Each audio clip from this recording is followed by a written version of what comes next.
One sec, we gotta wait for the plane. I was gonna stop the camera too, but you know what, I'm gonna keep rolling. You never know, this could just be one of those moments.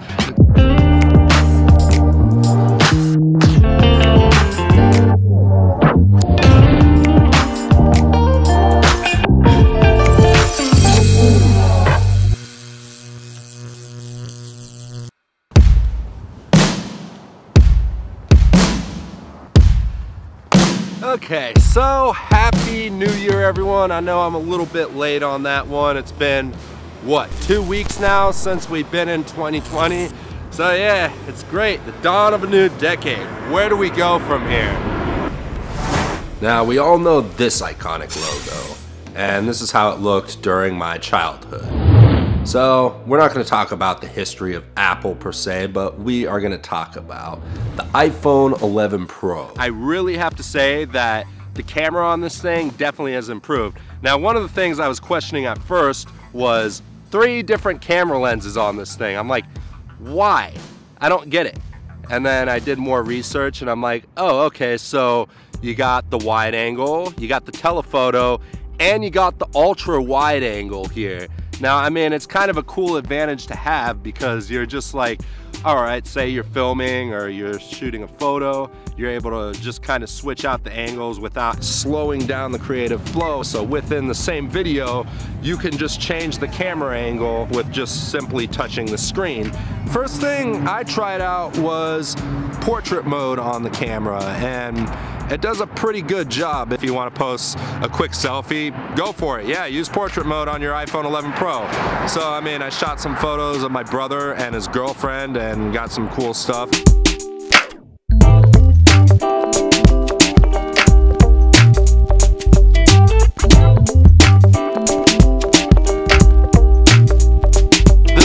The actual phone that I started off shooting video on, my iPhone 6, but primarily when it comes to doing anything with a camera, I'd say I do mainly video over photo. With the iPhone 11 Pro, it's another thing where the stabilization is just awesome on this, man. I mean, here, let's give you all an example. I'll stop talking, blah, blah, blah, blah, blah, and yeah, there we go, boom. Just moving like this, you get those nice tracking shots and all that kind of stuff.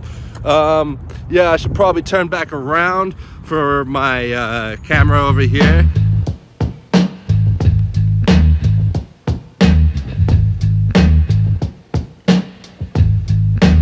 So right now I need some of that fuel, if you guys know what I mean.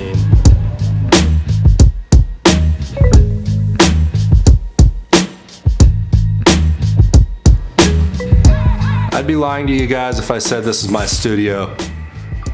What's going on, Myron? Hey, what's up? But yeah, I figure this is kind of a cool place to just like do a little bit of the review in. This dude gets some awesome photos. I wish I could be on his level of doing photography kind of stuff. Portrait mode, I'm gonna be a little nitpicky, so, you know, as you can see, my hair is kind of a little too complex. It doesn't get every strand of detail perfect. It kind of like blurs things out in the foreground, so it looks a little weird. So if you're trying to do anything that's like a paid photography gig, I wouldn't rely on your iPhone 11 Pro to do that kind of stuff. Definitely get yourself like an actual camera rather than using the iPhone 11 Pro.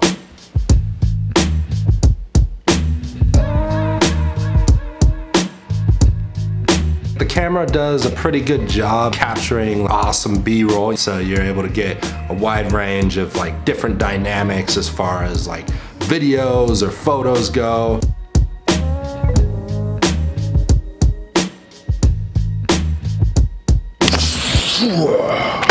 All right, my friends, look at that building right over there. So in this area, this is kind of where I shot my music video almost a year ago for Don Conquer, and it was a lot of fun doing it and everything. I'm hoping that 2020 I can do more music video stuff or maybe do wedding video stuff.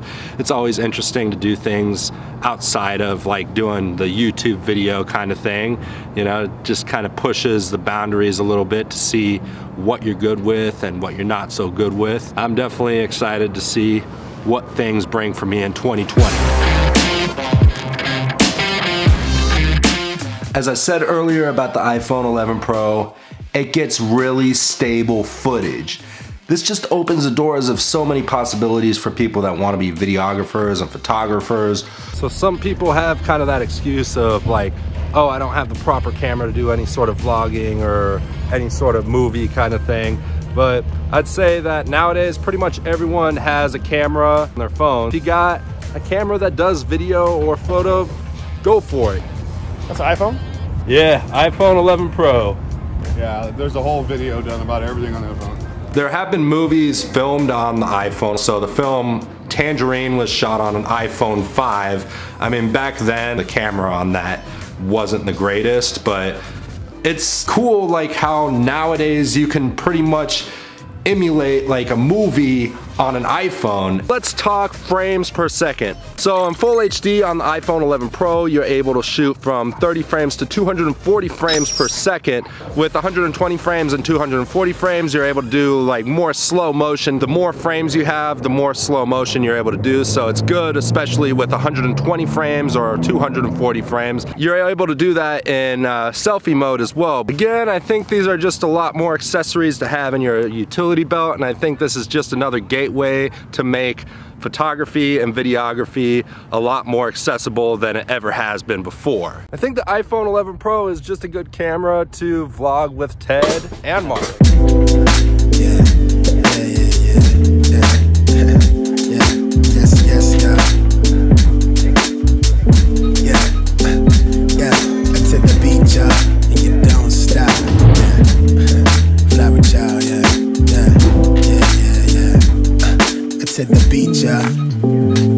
Yeah, that's Bree Darling, everyone. She is an amazing talent, actress. I've known her since 2013. Definitely give her a follow on Instagram. She's amazing. And a great friend, too. When I'm hungry, she feed my soul. When I'm lonely, she keep me company. It's funny. I used to wanna grow older, travel with sight in these rhymes. So they realize that she got me out of my mind. I'm trying to kick these. Bit of an announcement to make.